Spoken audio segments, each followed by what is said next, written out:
The men in black fled across the desert. A gunslinger followed. The beginning of the gunslinger from Stephen King. So tonight on Continual, you might guess who we're going to be talking about. None other than the one and only master of horror. I am going to be your host this evening, Jim Nettles. But before we get too far down the road, let's go around and see who else is deciding to join us and talk about him. So Samantha, would you like to go first? Sure. Hello there. I'm Samantha Bryant.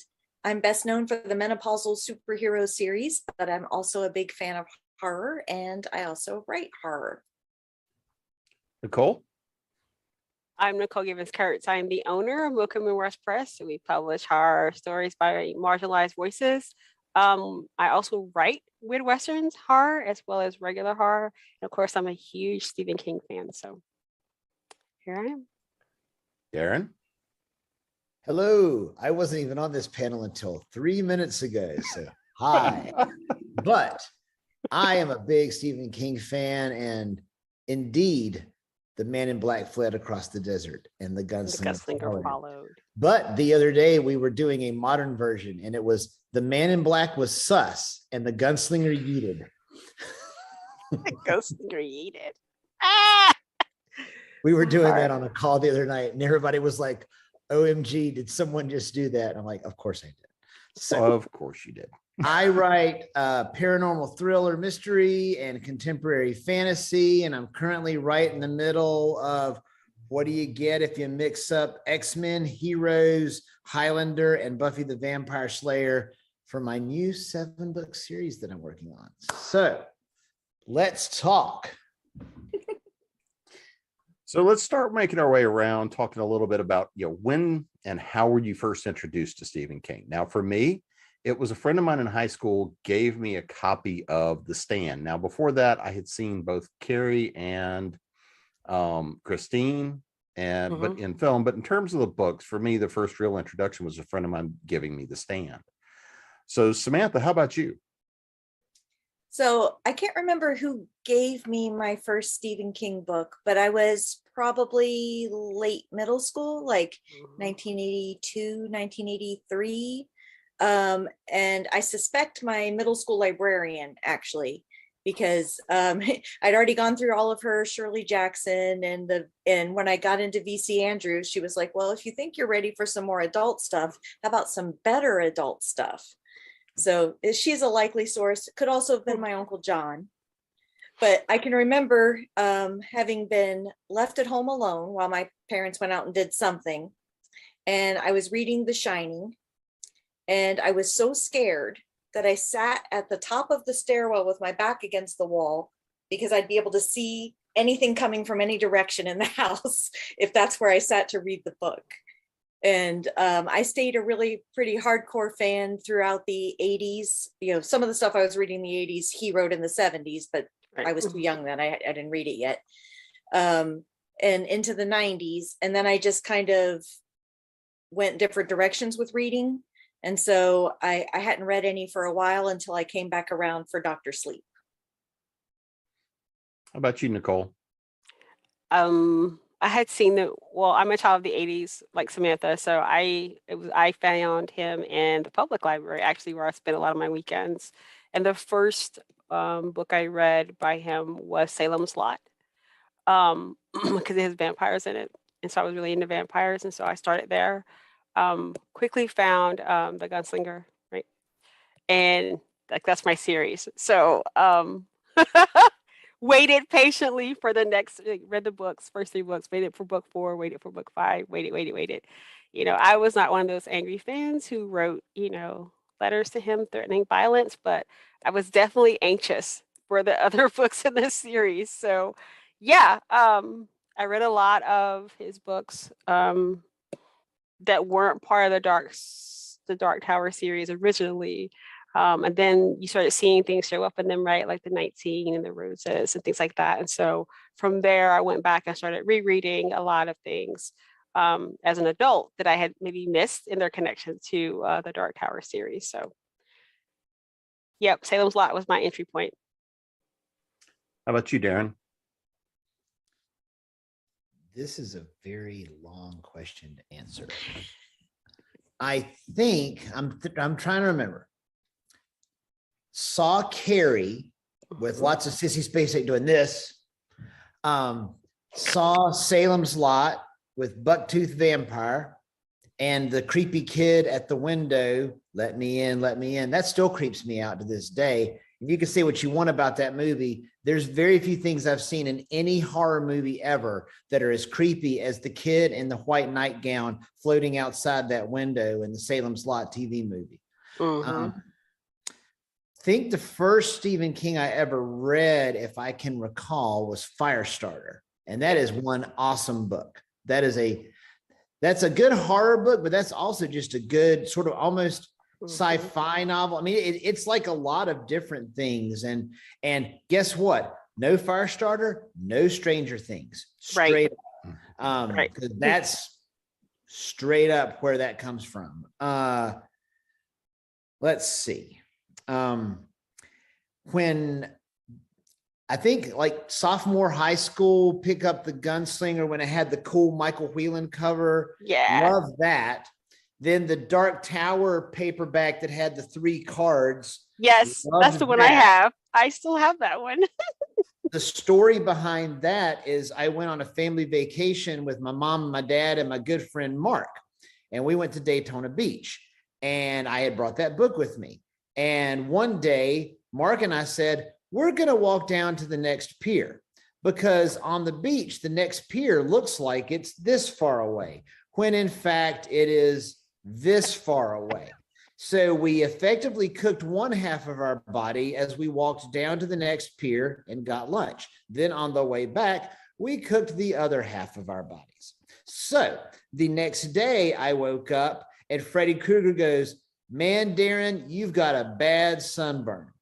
I could not move. So literally all I did the next day was I sat there and it hurt, but I read the Dark Tower book 2 in Daytona Beach, probably in 1990, with the most horrible sunburn ever. And literally the only thing I could stand to do that involved bodily movement was turn the pages of a book, but I still remember it. And I loved that book, even in the middle of abject pain. I was in Iraq when book 5, book 6, and book 7 came out, and I had people going to the bookstores and sending me the hardcovers over while I was deployed during OIF. And I could talk Stephen King for a long day. Yes. But, we know. I'll let That's why somebody we else called chat you. for a while. We'll tell more stories later. There's a reason I might have called you with 3 minutes to go. But kind of walking down that path, and I will openly admit, probably the first thing I ever saw that was, I'm going to go with inspired by Stephen King, would have been The Shining. But because again, you know, y'all are just babies, you know, a couple of years younger than me. I've seen The Shining multiple times, unfortunately, or fortunately, depending on how you look at it. And I think the first time I saw it would have been probably in the late 70s, and I would have been way too young to be watching it. But being a night owl, even then, you know, it was one of those things that showed up in the middle of the night. But I think if you're going to be a writer, The Shining is kind of that quintessential story that goes and says, really?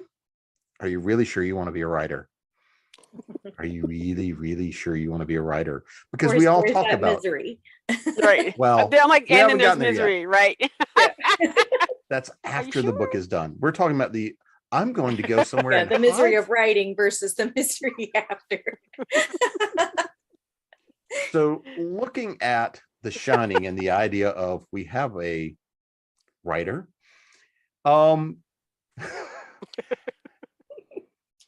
did The Shining, how has The Shining come into play at all for your career as writers? So Nicole, I'm with do you mean like in terms of influence, or in terms of that's an open-ended question. Okay, so The Shining has, all right, most of Stephen King's work for me is a double-edged sword, because he makes use of the magical Negro trope a lot, like a lot. And so this is, there's a character in The Shining. He's the black guy who does all the, I can show you everything about the shine. He's the magical Negro. And so he also dies saving the boy. And it goes on. John Coffey dies. It's literally, if once you see it, you can't unsee it. If you look at Susanna Dean, she's one of Roland's quartet, yes, but she's disfigured, right? She has data inside of her. She has multiple personalities, so she's not whole as a character in that sense, physically or mentally. And so you think, why is the lone black character in Roland's quartet? It's the same question people ask about science fiction. Why do all the black characters have to have some sort of makeup or special effects? Why can't they just be them? And so he has so for me, The Shining is great. And one of the things it has done for me, though, is help me reflect on how writing impacts me as a person and my relationships around me, right? And so that's kind of one of the things that the book The Shining is about. Like, he was drinking like super heavily at that time, right? And so the impact it had on his family, the impact it had on him and his work. And so that's from that place of reflection on how your work and how you being a writer affects your family and those around you. Sure, it has some things about that as well, and how it's truly terrifying writing and being a successful writer can be, because once you get to a certain level, there is that fear of being able to sustain it. RM for BTS says, the K-pop group BTS, RM says, the brighter the spotlight, right, the larger the shadows. And so there's some drawbacks of being super successful.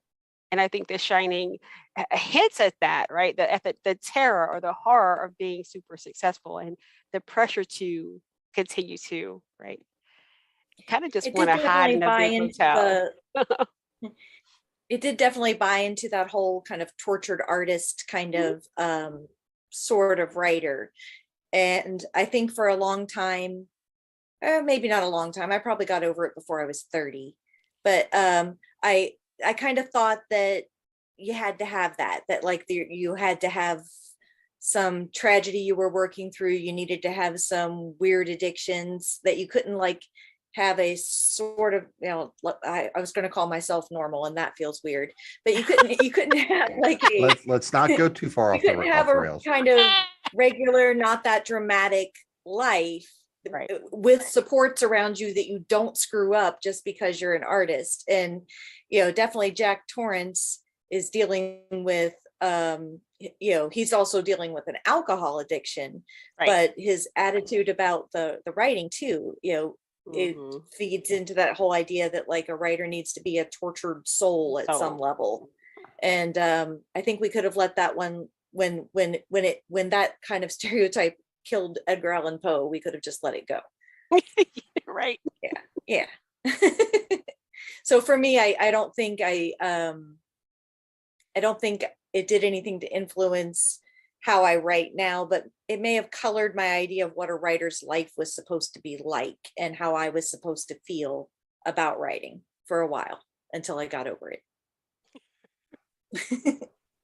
The main thing The Shining taught me was that when it's cold outside, go back inside.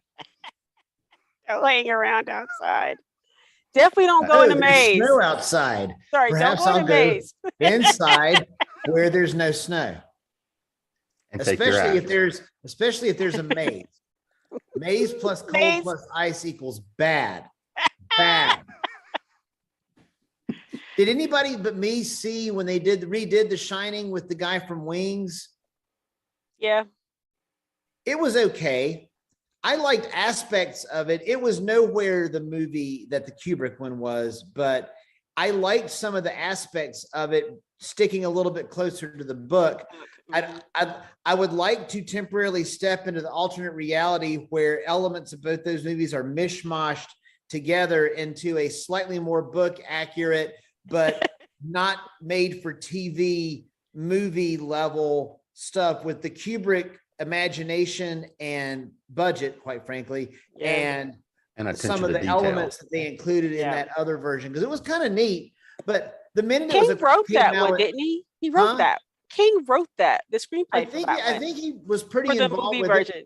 Yeah. It had good elements to it, and I simultaneously did not like and liked the fact that it was just a croquet mallet, because it's like kind of innocuous, but so is a clown, and so is a buck-toothed vampire. Yes. Until they try to kill you, and I'm like, I kind of liked it. I'm not going to say I didn't like it. That's kind of like one of the things I wrote down to talk about tonight was his influence, or why do I like reading Stephen King, or what impact has he had on horror. Stephen King took the most ordinary things, a dog with rabies, a car, a girl who gets picked on at school, and he made them these terrifying, horrific things. And just think about the town of Derry. It's just an ordinary town, right? Castle Rock itself is an ordinary place, and he took the ordinary and made it horrific. And I thought that was brilliant. I don't think that was actually done on the scale that he did it before. Yeah, maybe a little bit of Shirley Jackson with kind of that domestic kind of horror, but even her situations were usually a step more contrived. Right. You know, like everybody going to go stay in a haunted house, you know, that's not a natural situation. Like, right. I grew up in this town and I've noticed a weird thing happening here. Right. Well, Jackson's work was a little, it's not as, it's just different. Hers is more weird, domestic horror, right? Yeah. I agree. So it's just like, I think the first time I saw Cujo, I was really freaked out. I was like, I don't ever want to be near a dog for the rest of my life, right? This like at all. Cujo did for you what Jaws did for the beach. I think Stephen King's books are always like, why is this happening? Whereas Shirley Jackson's are always like, how did we get to this point? Right. I like that. I like that. And one thing I think is interesting, and I want to throw this out to you guys, is this: when you look at Stephen King as a storyteller and the ability to take, like you say, ordinary objects, ordinary situations, things that we all have dealt with in some way, shape, or form, and they can be turned into sometimes such really strong horror themed stories that are then made for TV movies. Right. And, again, we see the ones that are made for film that can have a higher rating and whatnot. But when we look at some of the ones where they've even trying to take some of the teeth out of them, but it's not something that's so much about the gore as it is psychological aspect of it. It's the situation, it's the play, it's the people. And they aren't always necessarily the best adaptations, but they still all manage to carry that story. Yep. Well, King wrote some really fantastic, monstrous characters, but a lot of his characters that I remember the best are just people. Right. The people that the bad thing is happening to, and even some of the people who do bad things. Yes. The ones that aren't werewolves or vampires or anything, that are just people. And he's really, really good at character and in making flawed, complicated people that you can connect to. And then I think that's part of what makes his horror so horrifying, then, is because it's easier to kind of put yourself in the position of those characters. You're like, oh, I am kind of like this person, so something like this could happen to me, and that's a step scarier than like Lovecraft doesn't scare me the same way, because it just feels so distant from my own experience. Like, it's interesting and I like it, but it's not personally scary the same way. You think about the Dead Zone, right? Which is a very good work. One of my favorites, and a lot of people pan it, but one of my favorites is Needful Things. And it's such a great commentary on capitalism and what people will do for their favorite thing, and to get what their desired thing, whether it's a baseball card or whether it's China. Of course, these are extreme takes, but I say extreme now, but in the current unpleasantness, we see what people do for, right? And so again, taking just the basic things and making them scary. Think about The Body, which ended up being Stand By Me. Stand By Me, right? So right, like it's nostalgic, but it's also scary, right? It's so I don't know. I love a lot of his work. And there's nothing supernatural in that one at all, like nothing supernatural whatsoever. So that's kind of his legacy in horror, I think, is taking the most mundane things and making them horrific. And because they are ordinary people, they are people that look like you would find in Maine, right? Or Mhm. yeah, And it's interesting because now he's, now he's got to be in his 70s, right? Yeah. But some of his most memorable characters and moments for me are the ones in adolescence. Like he really still remembers, I think, the specific kind of horror and pain that being an adolescent is, even when, there's no monsters trying to attack you. Right. His influence is everywhere, like just everywhere. I remember reading book 7 of The Dark Tower, and Darin, you know how heavy the hardcover is. It's like, what, 900 pages or something ridiculous. I threw mine. I was so mad. And then I had a moment where I needed to calm down. I'm not going to spoil the ending, but I was like, you know what? This is a horror series. And for all its fantasy and sci-fi and portal jumping and magic, and for all the things, all the genre blending stuff that The Dark Tower is, at its heart, it's a horror story. Are you talking about being angry at the end? Yes. Section 1, don't read past this. Section 2, I mean it, don't read past this. Yes. Then section 3, and you're reading it. Yes. You were given ample warning. I was still mad. Were given I was, warning. and I was still like, what? Because I spent middle. Go ahead. I was like, I've talked to so many people who hate that. I honestly believe that is the only appropriate ending to we've had this conversation at conventions. You and I have, yes. And I did come around to that after I calmed down. I was like, you know what? There's no other way he could have ended that. there's 2 things that have happened in pop culture in my lifetime that they ended it. Everybody hated it. And I believe there is no other way to end it. And it's the end of The Dark Tower and the end of How I Met Your Mother. Both cases, everybody hated it. And both cases, it was the right answer. Right. And I'm sorry, but no, I did. I came to, so after I calmed down and had time to reflect, right? I was like, you know what? That's the only, for Roland, that's the only thing that makes sense. But he's got the horn.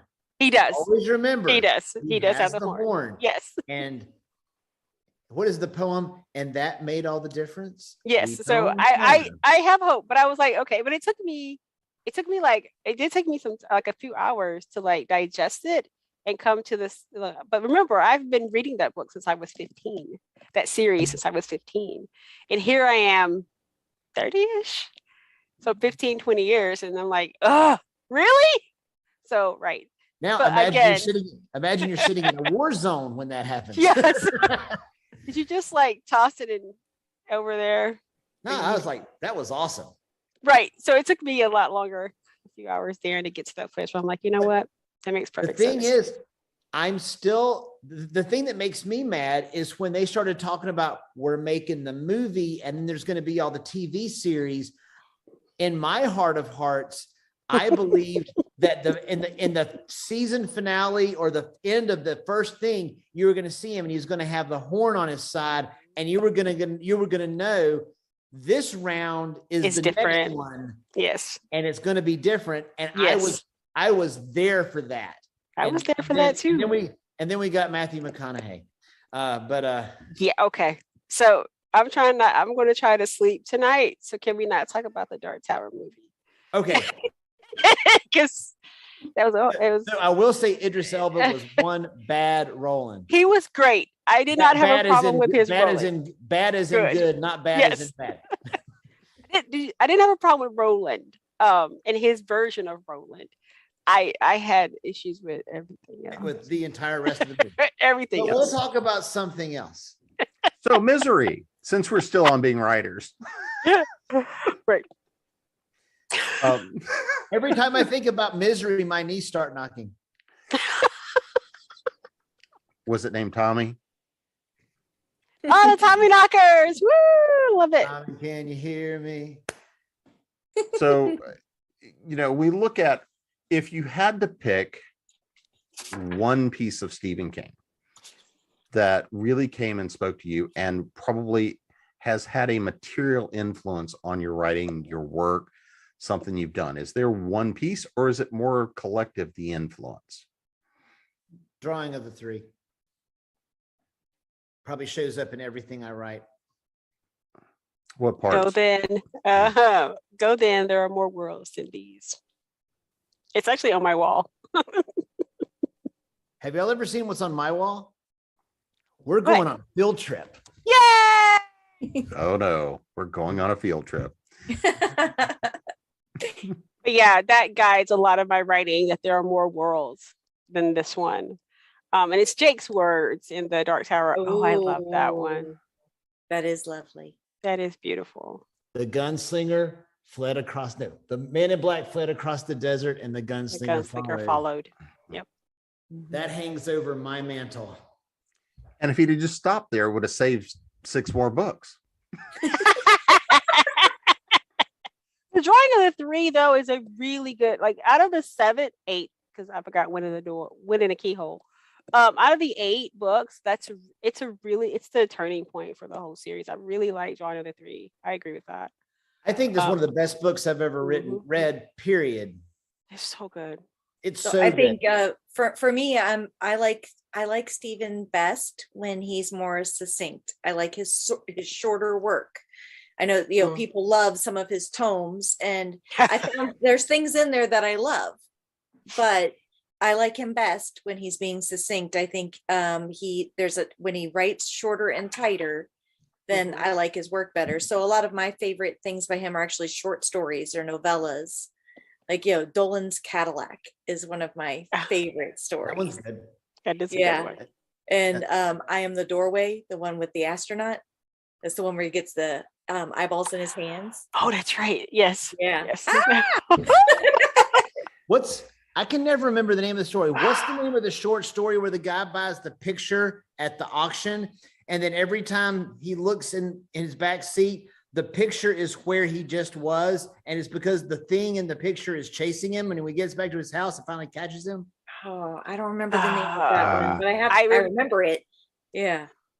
I'll look it up. There's so many short stories, so it's like, oh my gosh. And that's where I actually tend to agree, is the tight writing works for me, but so often the longer pieces, you can get into a description of something that lasts 4 pages that has nothing to do with anything. And then he gets on these tangents. And so, I felt, when I kind of lost my interest in Stephen King for a while in the 90s, my personal opinion at the time was that nobody was editing Stephen King anymore. They were just like, give us your book, we'll publish it. And it still needed some editing. Those books could have been so much better, but that wasn't necessary to make them better, to make millions of dollars off of them. So, but yeah, some of his earlier work I like a lot better. Carrie is not a long book, and it shouldn't be. It's the right length. Right. Yeah, I agree. I felt that way about the Dark Tower books, like 5, 6, 7, right? I just felt like, okay, so have we just stopped editing him? Because I don't need this whole section on him being in the book as himself. This doesn't drive the story anywhere. I honestly think he was processing his own near death. No, he was. No, I I mean, got that. I got it. and I've got room for him to do that as an artist, but still the part that got put out into the world for me to read could have been edited and polished a bit more before it was given to me. So I think that brings up a good question. What are the aspects when you read somebody that is so influential, and yet you kind of see those sins that are let to fly because the writer is so influential? I mean, again, for me, a lot of the time it was things that could have been a paragraph description that go 4 pages that then you never find reference to again, or really aren't so clear that they really tell you what he was trying to tell you. And occasionally I will openly admit it feels like he is trying to be clever for the sake of being clever because he is Stephen King. On writing, he talks about how his writing method is he puts people in a situation and sees how they get out of it.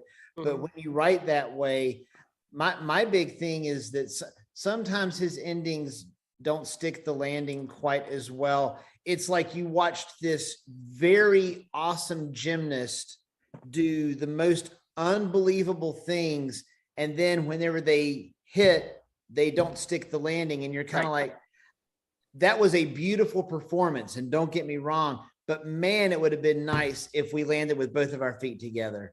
And no, I agree with that. And it's in more than one book. I can list several, but I don't want to criticize Steve. I want to talk about Steve. So Uncle Steve, thumbs up, Uncle Steve. No, and that's the thing is he's so Samantha. good that I can see these flaws and I still love it, and I'm still going to read the other books because there's a lot in there that's good, even when I feel like it could have been better in some ways. Well, I will say the dude is scared of spiders. I'm like, oh God, a spider again? How many spiders did yeah. Who was on the doll where the spider bit you? Yeah.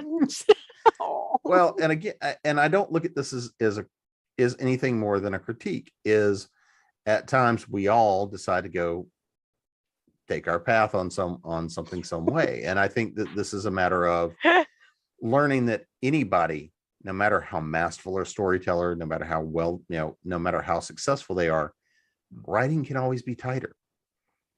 Things can always be improved. I thought that happened with Rowling too. When we get into later books of the Harry Potter series, you're just like, they just gave up editing her, right? They're just like, okay. We're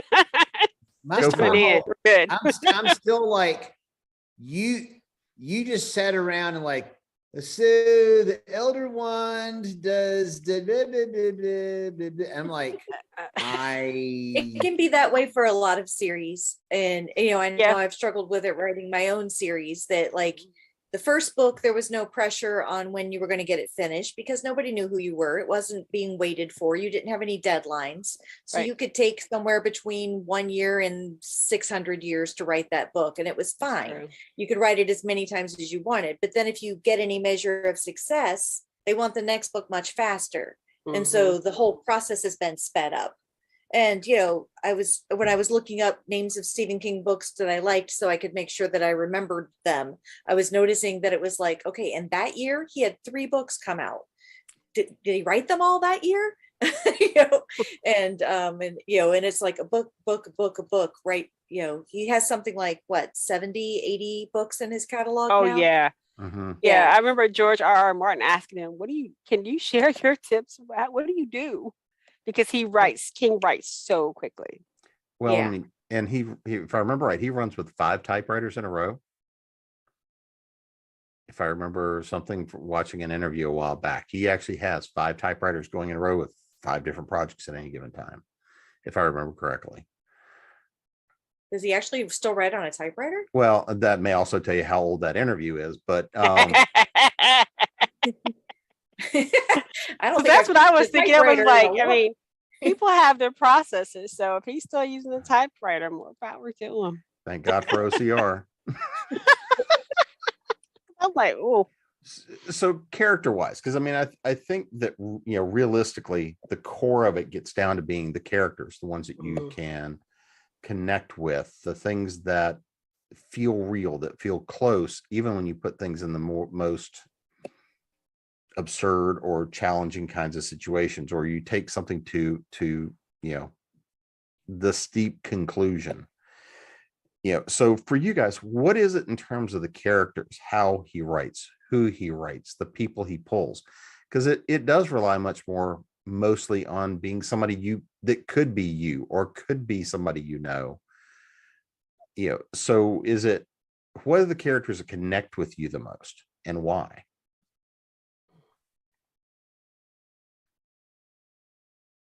Like a specific character that it connected with? A specific character or a couple of them that you look at and you go, this is somebody I can connect with. This is something that pulled me into that story. And even again, if it's something that influences on what you do, how you're writing, why you're writing them, are the character development and the way you see those characters done and dealt with something that has influenced you, or just something that it's that style of character that is the reason that we connected the story so well? I think he writes the ordinary person very, very well. And he writes the interaction of ordinary people very, very well. If he does not stick the landing on endings, he certainly almost always sticks the landing on characterization and interpersonal chat and conversation. It feels real. And it always feels like Stephen King doing it, but that's just because that's his style. But it always feels real. It's funny. I somehow identified with all of his quartet in the Dark Tower. Like I identify with Jake. I identify with Eddie. He's a heroin addict. I even identify with Susanna. I mean, all in different aspects of each one of those. But like, I think we've all felt like Susanna, and we've all felt like Eddie, and we've all felt like Jake, at different parts. And heck, sometimes we've all kind of felt like Roland, like, I have the responsibility of the world on our shoulders. And Roland is not an ordinary person. And what makes that series so good is it's this extraordinary person who takes a bunch of ordinary people and makes them extraordinary, and then they go kick ass. And that's what I love. Yep. I think I like some of the family dynamic stuff in some of the more domestic stories. Like I'm thinking about like Pet Sematary and what that marriage was like. And it's interesting because he writes a lot of families. And as you go through, when you read a lot of some writers, you see that they tend to be writing the same kind of character over and over again. And you see similar marriage dynamics in this book and in this book and in this book. But I don't see that as much with Stephen King. Like a lot of each family feels flawed in its own individual way. And they're not dealing with the same issues in every book. It's not like, all of Star Wars has daddy issues, right? It's, Right. Got an eyebrow for that one. Thank you, Samantha. Yeah. I don't, Stephen's got, some themes that pop back up, when you go across books. For a while there, he seemed to be really stuck on menstruation, and I couldn't figure out why. Like there was just way too much about that kind of bleeding in the book. It was on page 1 of his first novel and made him $1 million. I'd write right. about Well, it that was a very good use of it for sure. Right. The Tommy knockers, I was like, Stephen, honey, time to let this go a little. No pun intended. But yeah, I think for me, the moments I really I identify with are, the family moments. And when I was younger, I was probably more focused on the children, like the children in It who struggled with their various not quite functional families, or or feeling sympathy for Carrie when I was a teenager. But reading as an adult, then I can look at like the dad in Pet Sematary, or look at the parents in The Shining from the parent perspective, instead of them just being minor characters to the boys' story. Right. Agreed. Yeah. Well, and when we look at, like I say, I still go back to every story. The root of it is the characters. But then going beyond that, when we look at the relationship dynamics, again, think about a story like Misery. That's a fairly quick and easy, well, not easy, but a fairly short story. But you look at the dynamic of obsession, and you look at how some of those elements come through. What do you think are the biggest kind of threads that tie together his influences? What are the things that, if you were to look at it, you really think that his storylines and his stories are trying to really nail together? Because I think that there are a lot of very common influences throughout it, and some of that does come from the idea that I'm going to take this group of people with these flaws and these characteristics and these personality traits, and I'm just going to throw them and see, how well do they do with the space clown. Yeah, but well, but looking at those kinds of stories, those kinds of elements, what are the common threads or the common elements you can see pulling through everything? He hates religion. Like, so, I mean, like almost in every installment of any of his works, if there's a religious person, they are not good.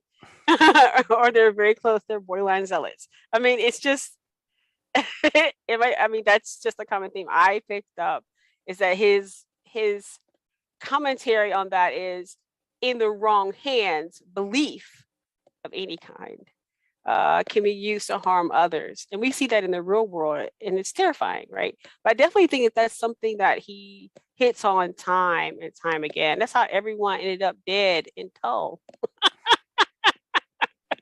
So, but that's one of the major themes I see. I also see themes that he struggles with, people in position of authority or power abusing that power. That's a common theme as well. You see, like in Desperation, the sheriff's department, right? You see that in the Shawshank Redemption. Like, you see that in several, the Green Mile. You see that in several instances. You even see it in the TV show Castle Rock. The Dead Zone. And the Dead Zone, yes. These instances where people who have the position of authority are not good people, and they don't do their duty to secure, the town, the village, the area. And The Outsider too. And bullying's a huge thing. Yep. Yeah. Yep. I think there's go ahead. I just the one word, vengeance. Yeah. I was actually going to say justice / vengeance seems to come a lot. And, we always think about the difference between dark fantasy and horror is that in dark fantasy, the good guy or girl wins, and then in horror, they die. But in King, there's a whole lot of death, but in the end, a lot of times, justice is served, and it's not all whatever, like, let me think, like in Carrie, when you get to the end, the people that were mean to Carrie, they're not around anymore. And when you get to the end of The Stand, Trash Can Man sort of takes care of business. And then when you get to the end of Firestarter, the person that's stalking her, he gone. And I mean, you can just kind of go along. And I hear what you're saying about John Coffey. There are elements of justice in that. Like, a lot of people that needed to die in that die. I still feel bad for John Coffey. And the book was great, but I have never seen a Stephen King book come to life more than that movie. And I still feel I get verklempt at the end of that movie every single time. Because it's a gorgeous movie. Oh, you have Tom Hanks. Mm-hmm. Oh, you have Michael Clark Duncan. Duncan embodied. I don't think I've ever seen somebody embody a character from a book more than he did, John Coffey. And I was like, you couldn't like craft a person to play that role. No. That would be I mean, that is as good as it gets. That is on point. No, I agree wholeheartedly. But when the actual murder gets what's coming to him, that is justice like you don't ever see in anything. You're like, that wasn't just you got what was coming to you. You got what was coming to you times like a million. Have a nice day. Yep. No, he did. So, yeah, he can at his best, I think, really give you that satisfying, they got what they deserved kind of feeling. Yep. Shawshank. Yeah. Same thing. Yep. Same thing. Bang. I'm like, bye-bye now. Bye-bye. Right. But again, you have Morgan Freeman as, right? Like once you start seeing it, you just can't not see it. It's like every single instance. If he has a person of color, that person of color's role is to be the teacher, the giver.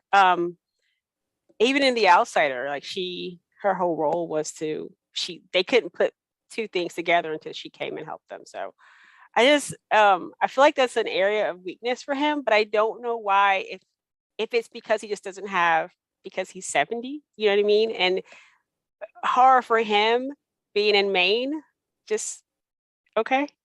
He probably thought he's doing us a favor, right? I made the Black person smart.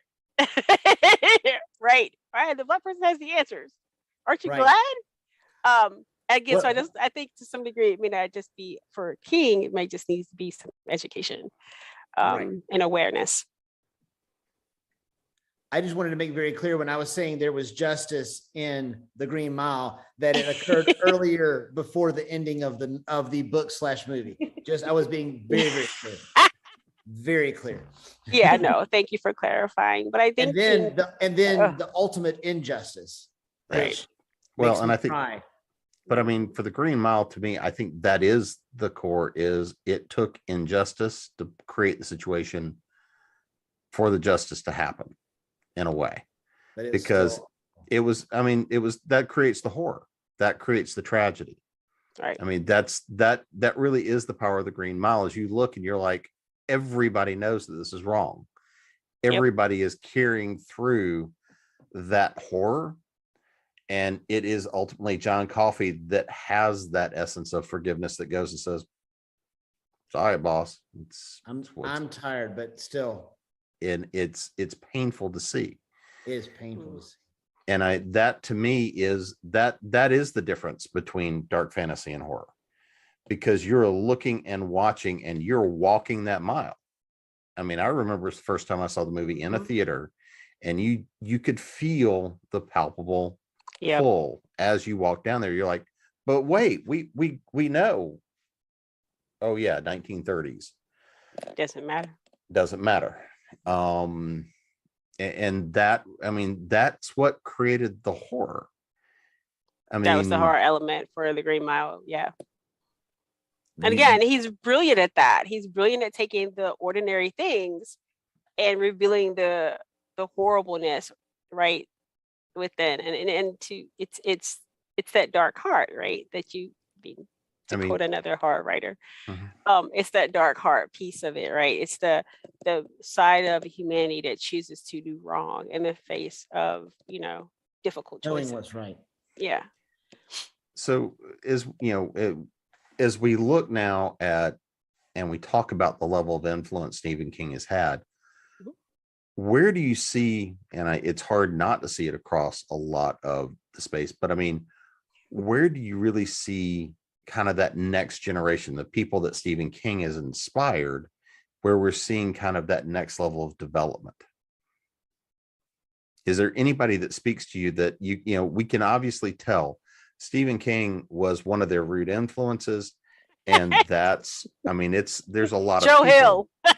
Oh well, yeah, that sounds familiar. I hear Joe Hill. I did like In the Tall Grass, though. I did like that one, and I like 1922. So, but In the Tall Grass is both of theirs. They're novellas, so I did like it.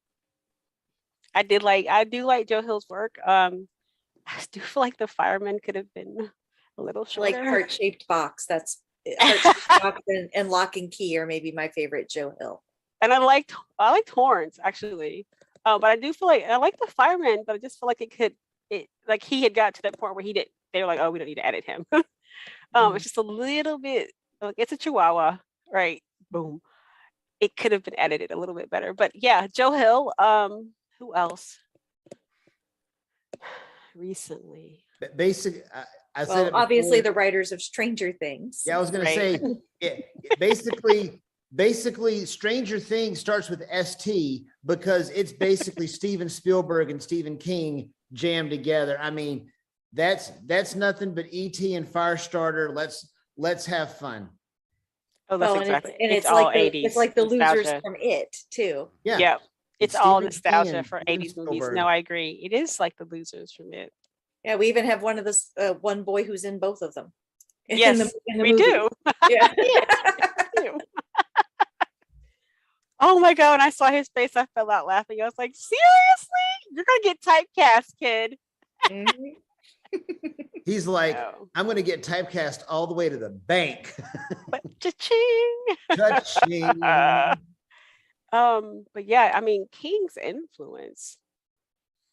It's Anytime you everywhere. see anything horror that is like, think about even Parasite, which is a Korean horror film, is mundane people, right? You have these two. Has anyone seen Parasite, the Oscar-winning movie? It's on my list. My Okay. list, but I haven't seen it yet. Do see it. It's brilliant, but it is that kind of psychological horror that you would find in Castle Rock. All right, you have these two parties: a poor family, a wealthy family, and the dynamics between, it's basically watch these two groups interact, and you watch the poor family slowly become parasitic and start living off of the wealthy family. There's also commentary about how the wealthy family is also parasitic in their practices and how they do their jobs and stuff on regular society. And so there's this theme of who is being parasitic. There's some mild violence, but there's the horror of, right, this family having to do this. It's just so brilliant. But anytime you take anything mundane, what's the movie Midsummer? Also has a lot of Stephen King influence, right? Midsummer. It's super bright and sunny. It's an ordinary day. It's an ordinary festival with an ordinary cult. What could go wrong? Hello, outsiders. I mean, sacrifices. Like, seriously. Yeah. Oh, it's just everywhere. It really is just everywhere. He definitely changed the game. Well, I think everybody here is a big fan of Stephen King, if you can't tell. But before we get out of here, let's go around, let everybody know where to find you, and also let them know where you would have somebody who has not read any of his work start. How would you get them introduced into his world? So Darin, we're going to kind of work backwards. Where can we find you? Social media, websites, and of course, how do you want to suck people into the world of Stephen King? I just rebuilt my website from the ground up, so it's much prettier than before. And I'm at darinkennedy.com. That's DARIN Kennedy.com. And then pretty much if you go there, you can find all the links to the various social media. If I was going to tell someone to start Stephen King, I tell you what, the one book we didn't talk about as writers is On Writing. And even if they're not writers, I might say, why don't we have you get 2 books? Let's do 3. We're going to pick. Already cheating. We're just going to pick any of his short story anthologies. So y'all can read some of his short stuff, pick 1 or 2 to kind of get the feel for it. Read On Writing, because then you can kind of get a very brief, but you can kind of understand Uncle Steve. And then I might start them with something short like Firestarter, because that's a pretty easy, fast read, and you can really get a lot of what he does. And especially since it's so tied in with Stranger Things, which is probably something that person has seen, that would be a good gateway to get them into Stephen King. So that is my answer, and I'm sticking to it. How about you, Nicole? So I'm a weird Western writer, and so I would totally make them read Eyes of the Dragon, and I would do 2 books too. I would make them read Eyes of the Dragon, and then I'd make them read The Gunslinger, because they go together. How about you, Samantha?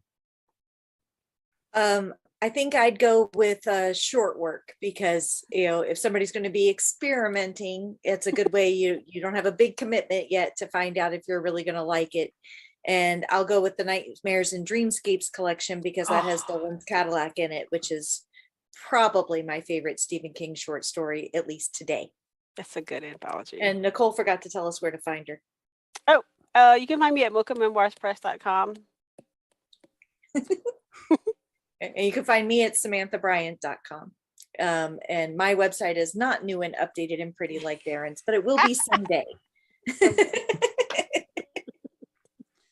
And I've had the pleasure of hanging out and talking Stephen King with all these folks. I'm Jim Nettles. You can find me at jamespnettles.com. authoressentials.net, authoressentialsworkshops.com, speculativefictionacademy.com, and I think I actually would still stir people onto the stand. Because if you want to get pulled in, Dude, hey, nobody ever said I was I have nice like about it. super commitment to start the stand. Here's Hey, this like vegetarian who's 1,000 never book had. book. Go for it. Hey, vegetarian who's never eaten steak before. Here's a porterhouse. Right. That's how I got Jesus, started. Jim. For real. And you don't get any A1 either. You better eat that stuff seasoned the way I cooked it. What? And I don't The have to take this stand? stuff. Absolutely. The unabridged version.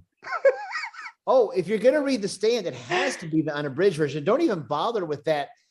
That other thing only has 1,200 pages. You got to go with the big one. At least the gunslinger is like itty bitty, right? It's thin. It's not a long. Used to be a short story, so it wasn't very long. All right. On that note, we'll see you guys next time.